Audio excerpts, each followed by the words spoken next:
Лезгинка. Откуда русские взяли это название? Лезгины, лезгинка. Слова, ставшие символом Кавказа. Но откуда же русские взяли это название? Почему именно лезгинка, а не чеченка, аварка или даргинка? Все согласны, название лезгинка русское. Но когда оно появилось и почему? Ответы начинаются в 1831 году, когда декабрист Бестужев-Марлинский, находясь в ссылке в Дербенте, писал: «Самые испытательные выучивали плясать лезгинку, но далее этого ни зерна». Значит, танец он увидел именно здесь, в Южном Дагестане, среди лезгин. Далее 1839 год. Поэт Заблоцкий создает стих «Лезгинка» на мотив лезгинского танца и ставит дату и место. Ахты, Лезгистан, 1839 год.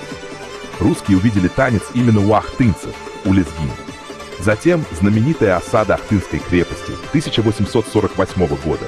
И уже в 1850 году в Петербурге на сцене показывают спектакль «Блокада Ахты».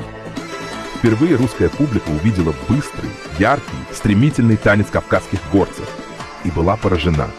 Молодежь, щеголявшая в черкесках и газырях, подхватила этот танец и назвала его по имени народа, у которого его увидели – лезгинка.